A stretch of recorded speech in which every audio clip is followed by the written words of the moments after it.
દર્શક મિત્રો, શિનોર સમાચારમાં આપનું સ્વાગત છે। હું છું મેઘા અગ્રવાલ અને જોઈએ આજના સમાચાર। રાજપૂત સમાજ ઉત્કર્ષ મંડળ બોડેલી દ્વારા રક્તદાન શિબિરનું આયોજન કરવામાં આવ્યું।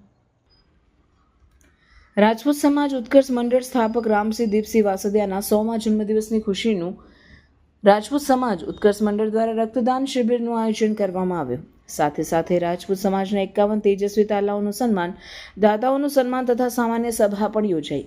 આ સભામાં બોડેલી તેમજ આસપાસના રાજપૂત સમાજ ઉત્કર્ષ મંડળના અગ્રણીઓ પણ પધાર્યા હતા। હિન્દુ બ્લડ બેંકના સહયોગથી બોડેલી રાજપૂત સમાજ ભવન બોડેલી ખાતે રક્તદાનનું આયોજન કરવામાં આવ્યું હતું, જેમાં રાજપૂત સમાજ સાથે સાથે અન્ય સમાજના પણ લોકોએ રક્તદાન કર્યું। રક્તદાન શિબિરમાં 240 યુનિટ બ્લડ એકત્રિત કર્યો હતો। રિપોર્ટર વીરેન્દ્રસિંહ દેસાઈ, શિનોર સમાચાર ન્યૂઝ, બોડેલી, છોટાઉદેપુર। જય માતાજી। મારું નામ રાઠોડ હિનાબા જયદીપસિંહ, મહિલા પાકના સભ્ય તરીકે આજે રક્તદાન શિબિરનું આયોજન થયું હતું અને તેમાં મેં રક્તદાન કર્યું છે। તો દરેક મહિલાને, દરેક સ્ત્રીને જે આપણા સમાજની છે એના માટે એક સંદેશ આપવા માગું છું કે મર્યાદામાં રહીને પણ સમાજના બધા જ કાર્ય થાય છે અને સમાજ માટે તમે પણ આગળ આવો અને સમાજ માટે જે તમારી જે શક્તિ છે એ શક્તિને બહાર પાડો। અને મારા સમાજ માટે મને કંઈ કહેવાનું મન થાય તો વર્ષો થશે 50 તો પણ નહીં રહે 50, વર્ષો થશે 50 તો પણ નહીં રહે 50, સર કરશે સિદ્ધિના શિખરો રાજપૂત બોડેલી સમાજ।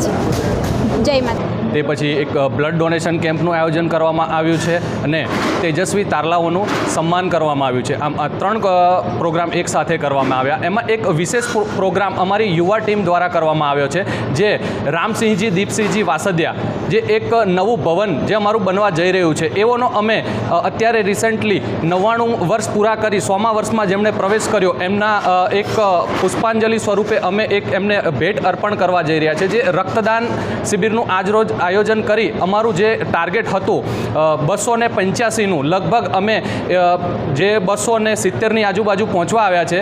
જે એક નવી યુવા ટીમને જે એક જોશ મળ્યો છે, જે અમારા નવા પ્રમુખ જેમ ઘનશ્યામસિંહજી ગરિયા જેઓના માર્ગદર્શન હેઠળ અને રામસિંહ દાદાએ જે અમને એ ભલે અમદાવાદમાં બેઠા છે પણ અત્યારે અમને જે પાવર હાઉસ જે કહેવાય અમારા રાજપૂત સમાજનું એ અમારા યુવાનોમાં જે ભરી રહ્યા છે તે બદલ એઓનો પણ ખૂબ ખૂબ આભાર। જે અત્યારે રાજપૂત સમાજનો એક સિંહ ફાળો જેમ કહેવાય કે એક રાજપૂત સમાજનું લોહ પુરુષ જેમને અમને ખૂબ અમારી અંદર એક જોશ નવો ભરી રહ્યા છે। ખૂબ ખૂબ આભાર તેઓનો પણ। જય માતા। સમૂહ લગ્ન હોય કે સર્વ સમાજ માટે કાયમ આગેવાની કરતા હોય અને રામસિંહજી દાદાનો હવે જ્યારે ખુશીનો મોકો હોય ત્યારે આ મોકો અમને અનુભવ્યો એ બદલ અમે ઉત્કર્ષ રાજપૂત સમાજ અને રામસિંહજી દાદા હજુ પણ વધુ જીવે અને હજુ પણ વધારે દાન કરે એવી આશા છે। જય માતાજી, જય। આજે યુવાનો પોતાના બ્લડ ડોનેટ માટે ઉમટી પડ્યા છે, શું કહેશો? એક બૂંદ 3 જિંદગી, બ્લડ ડોનેટ કરવું જોઈએ, કારણ કે આપણા એક બૂંદથી 3 જિંદગી બચે છે। અને હું કાયમ બ્લડ ડોનેટ કરવાનું કહું છું અને હું મની બ્લડ બેંક સાથે, હિન્દુ બ્લડ બેંક સાથે કાયમ જોડાયેલો છું અને વડોદરામાં ગમે ત્યાં જરૂર પડે છે અમે બ્લડ ડોનેટ કરી અને 3 જિંદગી બચાવીએ એવી આશા રાખું। શું નામ?